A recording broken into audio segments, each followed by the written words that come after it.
حضرت عیسیٰ علیہ السلام کہتے ہیں ان تعذبہم فإنہم عبادک، یا اللہ اگر تو ان کو عذاب دے تو یہ تیرے بندے ہیں، اور تو عزیز ہے، حکیم ہے۔ کیا مطلب؟ اشارہ ملتا ہے مولا اگر نہیں مانتے ہیں تو غالب ہے، دے سزا ان کو، ذرا ٹھکانے لگا اچھی طرح۔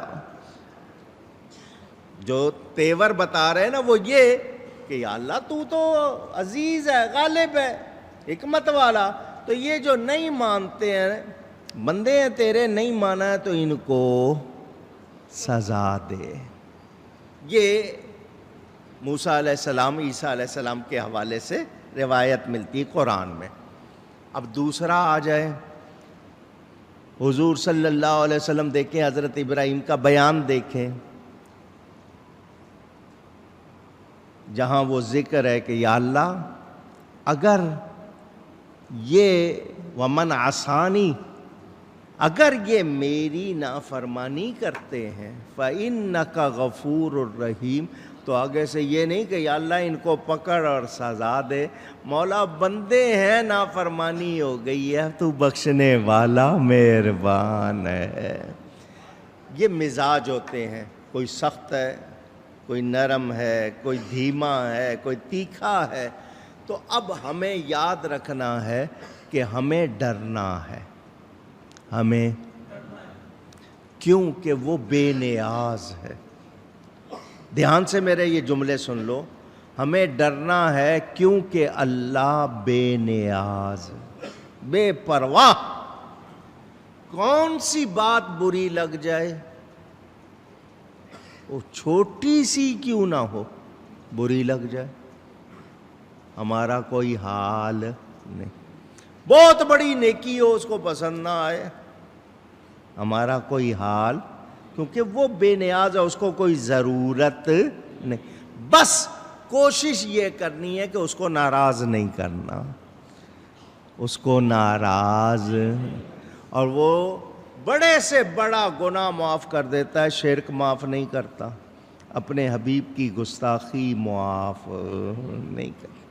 تو ہم نے بے قدرہ نہیں بننا، اللہ تعالی ہمیں ادب کی توفیق دے۔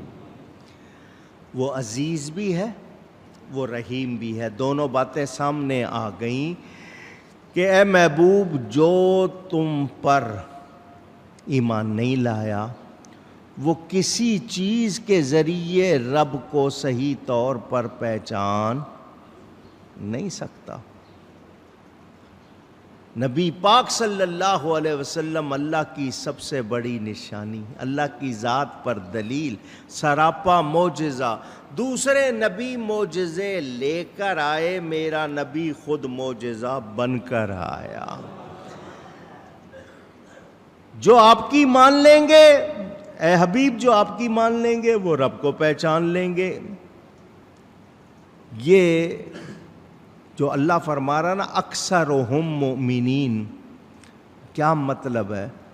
سب کی حالت ایک جیسی، اونچی کہیے گا، یہ اکثر حالانکہ اضافی نہیں ہے، کیونکہ اہل مکہ میں اکثر لوگ آخر کار ایمان لے آئے تھے، تو تھوڑے لوگ کفر پر مرے جب بعد میں، لیکن یاد رہے آج مسلمان کہلانے والے یا دوسرے جو نہیں ہیں ان میں سے بہتیرہ کا جو ہے نا زیادہ تر کا حال کیا ہے، وہ رب کا شکر کرتے نہیں، شکر سیکھا بھی نہیں ہے، زبان سے کہہ دیا کبھی شکر اللہ کا، وہ بھی رسمی کہہ دیا، اس کا اثر اندر نہیں۔ پانی پیا ہے، پیاس لگی ہوئی ہے، اس پانی نے اندر ٹھنڈک پہنچائی ہے تو شکر بھی تو کرو نا، رگ رگ سے شکر ہونا چاہیے، یا اللہ تیرا لاکھ لاکھ شکر ہے، تو نے میری پیاس بجھائی ہے، پانی کتنی نعمت بنائی، ہم اس کی نعمتیں استعمال کریں اور شکر نہ کریں تو یہ اچھی بات نہیں۔ میرے دوستوں اور بزرگوں، ایک حکایت حضرت سری سقطی کے حوالے سے ہے۔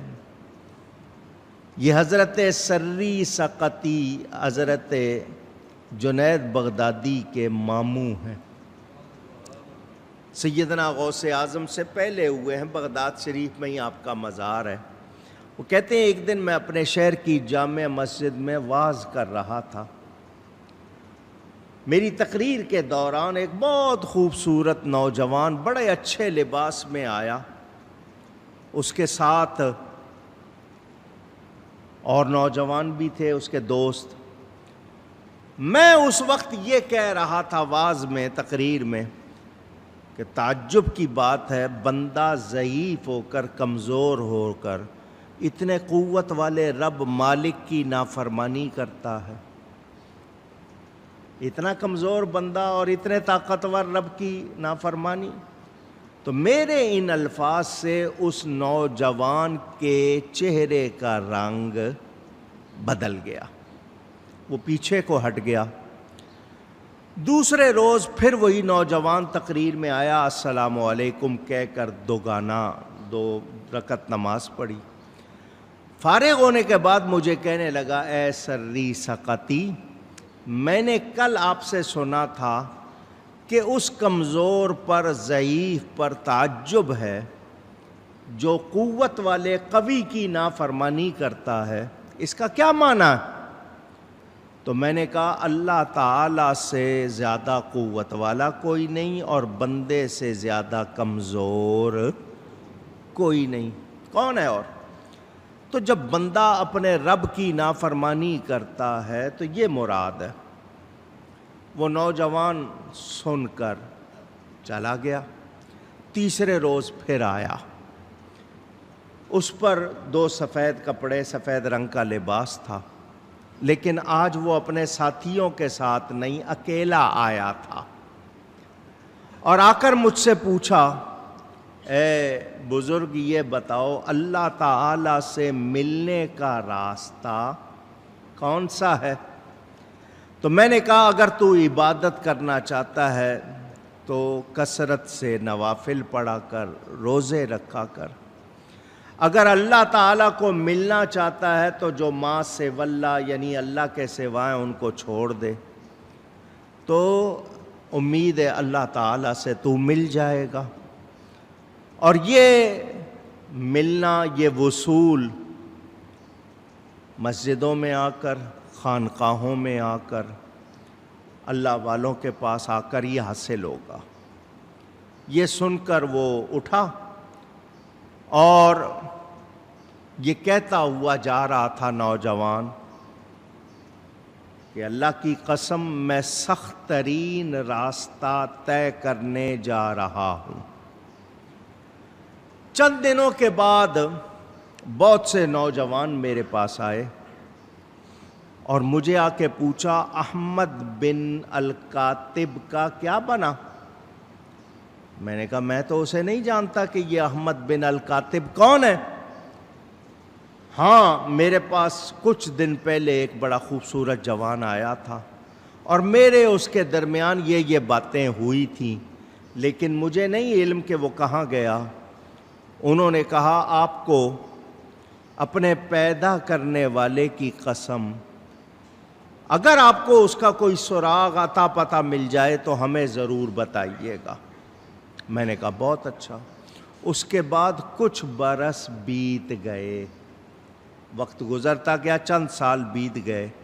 ایک رات اسی نوجوان نے عشاء کی نماز کے بعد میرا دروازہ کھٹکھٹایا، تو میں نے اندر سے ہی کہا آ جائیے۔ جب وہ اندر آیا میں نے دیکھا کہ جب پہلی بار آیا تھا بڑا شاندار لباس تھا، خوبصورت تھا، صاف ستھرا۔ اب جب آیا تو ایک پھٹی پرانی چادر اس نے اپنے جسم سے لپیٹی ہوئی، دوسری چادر کی طرح بندھی ہوئی ایک چھوٹی سی گدڑی تھیلی اس کے پاس جس میں کھجور کی گٹھلیاں تھیں۔ اس نے آتے ہی میری پیشانی پہ دونوں آنکھوں کے درمیان بوسہ دے کر مجھے کہا، اے سری سقطی، اللہ آپ کو جہنم کی آگ سے دور رکھے، آپ نے مجھ پر احسان کیا اور مجھے دنیا کی قید سے آزاد کر دیا۔ میں دنیا کی خواہشات میں، دنیا کی رغبت میں پھنسا ہوا تھا، یہ ایسا کپڑا ہونا چاہیے، ایسی چیزیں ہونی چاہیے، یہ ایسی غذا ہونی چاہیے، ایسی جگہ ہونی چاہیے، ایسے برتن ہونے چاہیے. یہ دنیا کی قید میں تھا، اپنے آزاد کر دیا. میں نے اپنے ساتھی کے ذریعے اس کے گھر والوں کو فوراً پیغام پہنچایا کہ وہ آیا ہوا ہے. تھوڑی دیر کے بعد اس کی بیوی چھوٹا بچہ اٹھائے وہاں پہنچ گئی. اس کے ساتھ اور بھی بہت سے نوجوان تھے. عورت نے آتے ہی بچہ اس نوجوان کی گود میں، یعنی اپنے شوہر کی گود میں دیا، جو بہترین کپڑوں میں ملبوس اور زیورات سے لدا تھا. وہ عورت کہتی تھی تو نے جیتے جی مجھے بے شوہر اور بیٹے کو یتیم کر دیا ہے، زندہ ہوتے ہوئے بھی تیرا کوئی فائدہ نہیں ہے. یہ سن کر اس نوجوان نے مجھے کہا اے سری سقطی بتاؤ میں اس کا کیا جواب دوں. پھر اپنی عورت کی طرف متوجہ ہو کر کہنے لگا بخدا تو میرے دل کا ثمرہ اور میرے جگر کو پیاری ہے. یہ بچہ بھی مجھے بہت پیارا ہے، لیکن مجھے اسی بزرگ سری سقطی نے بتایا جب تک اللہ کے سوا سب کو چھوڑو گے نہیں اللہ نہیں مل سکتا. اس کے بعد بچے کے کپڑے اور زیورات اتار کر عورت کو دیکھ کر کہا یہ غریبوں، مسکینوں اور بھوکوں میں بانٹ دو، مستحق لوگوں میں بانٹ دو. پھر اس نے اپنی چادر میں سے تھوڑا سا کپڑا پھاڑ کر اپنے بچے کو لپیٹا. عورت نے کہا میں بچے کو ایسی حالت میں نہیں دیکھنا چاہتی. فوراً اپنے بچے کو شوہر سے لے لیا. نوجوان نے دیکھا عورت بچے کے پیار میں مشغول ہے، وہ وہاں سے اٹھا اور کہا آج رات کی عبادت تم نے ضائع کر دی، آج رات کی عبادت تم نے ضائع کر دی. چلتے ہوئے کہنے لگا اللہ حافظ. عورت اپنے شہر کے فراق میں، جدائی میں پھر رونے لگی اور جاتے وقت کہا اے سری سقطی پھر اگر آپ کو اس کے متعلق پتہ چلا یہ آیا ہے یا آپ کے پاس آئے تو مجھے ضرور بتانا. میں نے کہا انشاءاللہ. چند دنوں کے بعد ایک بوڑھی عورت میرے پاس آئی اور کہا اے سری سقطی شونیزیا اگر صحیح تلفظ ہے جگہ کا نام ہے، اس میں ایک نوجوان آپ کو یاد کر رہا ہے. میں وہاں گیا تو دیکھا وہی نوجوان اب ایک اینٹ سرہانے رکھ کر لیٹا ہوا ہے. میں نے کہا السلام علیکم. اس نے سلام کا جواب دیتے ہوئے آنکھیں کھول کر کہا میرے پچھلے گناہ بخشے گئے یا نہیں. وہی نوجوان وہ کہہ رہا ہے میرے پچھلے گناہ بخشے گئے یا نہیں. تو سری سقطی فرماتے ہیں میں نے کہا ضرور بخشے گئے ہوں گے. کہا مجھ جیسے مجرم کے گناہ بخشے گئے ہوں گے، حالانکہ میں تو سر سے لے کر پاؤں تک گناہوں میں غرق ہوں. تو میں نے کہا گناہوں میں غرق ہونے والوں کو ہی نجات اللہ عطا فرماتا ہے، وہ بڑا مہربان ہے، کریم ہے. اس نے کہا مجھ پر لوگوں کے حقوق ہیں. میں نے کہا حدیث شریف میں اللہ تعالیٰ نے جس کی توبہ قبول کر لی ہوتی ہے تو قیامت میں جب اسے لایا جاتا ہے اور اس سے حقوق کا مطالبہ کرنے والے بھی ہوں گے تو اللہ تعالیٰ خود فرمائے گا اس کو چھوڑ دو، اس کے جملہ حقوق میں خود ادا کرتا ہوں. پھر مجھے کہا اے سری سقطی میرے پاس یہ چند درہم ہیں، میں نے گٹھلیاں بیچ کر جمع کیے ہیں، آپ پر لازم ہے کہ ان سے میرے کفن دفن کا انتظام کرنا، میرے گھر والوں کو خبر نہ دینا تاکہ وہ حرام مال سے میرا کفن دفن نہ کریں. سن رہے ہیں آپ؟ میں تھوڑی سی دیر اس کے پاس بیٹھا، پھر آنکھ کھول کر کہا لوگوں کو دیکھنا چاہیے، اس شخص کو، اس جیسے عمل کرنے والوں کو چاہیے وہ عمل کریں. لمثل ھذا فلیعمل العاملون. یہ کہہ کر وہ نوجوان فوت ہو گیا، اس کی وفات ہو گئی. میں نے اس کے درہموں سے بازار سے اس کا کفن خریدا اور اس کے دفن کا سامان کیا. لوٹا تو لوگ آ رہے تھے اور کہہ رہے تھے اللہ کا ولی فوت ہو گیا، جلدی چلو اس کی نماز جنازہ میں شرکت کرو. میں نے اسے غسل دیا، پھر کفن دے کر نماز جنازہ پڑھا کر دفن کر دیا. تھوڑی دیر کے بعد اس کے گھر والے پہنچ گئے اور پوچھا کہ ہمارے نوجوان کا کوئی عطا پتہ بتائیے. میں نے کہا وہ تو اللہ کو پیارا ہو گیا. یہ سن کر اس کی بیوی رونے لگ گئی. میں نے پھر اس کا حال سنایا. مجھ سے لوگوں نے پوچھا اس کی قبر کہاں ہے. میں نے کہا مجھے خطرہ ہے کہ تم اس کو قبر میں سے نکال کے نیا کفن پہنانا یا وہاں کوئی شاندار انتظام نہ کرنا شروع کر دو. عورت نے وعدہ کیا کہ وہ ایسا ہرگز نہیں ہونے دے گی. میں نے اس کی قبر دکھائی. وہ دھاڑے مار کر روئی اور کہا 2 گواہ لاؤ. 2 گواہ لائے گئے. اس نے گواہوں کے سامنے کہا گواہ ہو جاؤ. میں نے اس کی تمام کنیزیں آزاد کر دیں. اس کا چھوڑا ہوا سارا مال اللہ کی راہ میں تقسیم کر دیا. یہ کہہ کر شوہر کی قبر سے چمٹ گئی اور اس کی روح بھی پرواز کر گئی.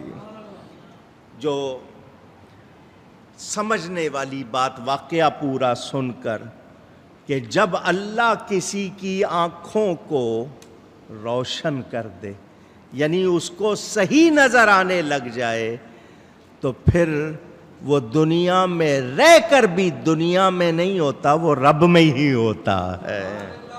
اس کی توجہ, اس کا دھیان, اس کی ہر سوچ اللہ کی طرف ہوتی ہے. کب؟ جب وہ اللہ کا ہو جائے. اور حدیث فرماتی ہے من کان للہ کان اللہ لہ. جو اللہ کا ہو جاتا ہے اللہ اس کا ہو جاتا ہے. اور اللہ کیسا ہو جاتا ہے؟ پھر اس کو کوئی مشکل رہتی. اونچی کہی ہے. اب جو بات سمجھنے کی ہے یہ نہیں ہے کہ آپ سارے بیوی بچوں کو چھوڑ دو, یہ بھی نہیں کہ دنیا کا سامان چھوڑ دو. کیا مطلب؟ یہ چیزیں برتنے کے لیے ہیں, دل لگانے کے لیے. دل کس سے لگانا ہے؟ اللہ سے لگانا ہے. تو جب اللہ سے دل لگاؤ گے یہ ساری نعمتیں ہوں گی اور ان میں آپ کے لیے راحت ہوگی, آسانی ہوگی, مشکل نہیں ہوگی. کب؟ جب ہم اللہ کے ہو جائیں گے. اب اسی میں کون سی دیر ہے؟ ہم نے اسی کو ٹھیک کرنا ہے. رکاوٹ دیوار ہماری طرف سے ہے, ادھر سے نہیں. علامہ اقبال ترجمان ہیں, ہم تو مائل بکرم ہیں کوئی سائل ہی نہیں. راہ دکھلائیں کسے کوئی راہ رو منزل ہی نہیں. یعنی اعلان ہو رہا ہے روز آسمان دنیا پر, اللہ اعلان فرما رہا ہے کوئی مجھ سے مانگنے والا ہے, کوئی بخشش چاہنے والا ہے, کوئی ہماری طرف آنے والا. ہم کہتے ہیں اللہ تو اعلان کرتا رہو, ہم سو رہے ہیں. معاذ اللہ, ہمارا یہ حال ہے. وہ بے پرواہ اس کی ذات ہے, بے پرواہ ہم بننے کی کوشش کر رہے ہیں. تو ہمیں اللہ سے لو لگائے رکھنی ہے جو ہم نے توڑ دی ہے. جس دن اللہ سے رشتہ مضبوط ہو گیا اس دن کیا حال ہو جائے گا؟ پھر جو تم چاہو گے وہ اللہ کرے گا. یہ کب ہوگا؟ جب اس کے ہو جائیں گے. اور یہ کوئی بڑی بات نہیں ہے. خود فرماتا ہے جو میری طرف بالشت آتا ہے میں پورا ہاتھ اس کی طرف آتا ہوں, جو میری طرف چل کے آتا ہے میں اس کی طرف دوڑ کے آتا ہوں. اور یہ زمانہ نہیں کہ اب بڑے بڑے وظیفے آپ کریں, اب تو تھوڑا سا بھی کوئی توجہ کرتا ہے اس کی رحمت آغوش میں لے لیتی ہے. جو بہت محنت کرتے ہیں ان کی تو کیا ہی بات ہے. حضرت امام اعظم 46 برس عشاء کے وضو سے فجر پڑھی, 46 سال. اور کتابوں میں ہے جیل میں بند کر دیا گیا تھا کیونکہ آپ نے عہدہ قبول نہیں کیا تھا, تو جیل میں آپ نے 7000 مرتبہ قرآن شریف پڑھا. زہر دے کے آپ کو مارا گیا, شہید کیا گیا. تو وہ اتنی محنت اب ہم کہاں سے کریں گے؟ ہم سے 5 وقتہ فرض نماز وقت پہ پڑھ لی جائے, دروشی پڑھ لیں, بیڑا پار. ہم یہی نہیں کرتے, سستی کے مارے 6 گھنٹے کا میچ پیشاب روک کے دیکھ لیتے ہیں. میں ادھر ادھر ہو گیا تو کوئی چوکا نہ لگ گئے, کوئی آؤٹ نہ ہو جائے, وہ سین نہ گزر جائے. رب کے لیے ہمارا یہ خیال احساس نہیں, اس کو جگانا ہے. گفتگو میں کوئی غلطی ہوئی ہو اللہ کی بارگاہ میں توبہ کرتا ہوں. یہ بیان جاری ہے انشاءاللہ باقی آئندہ.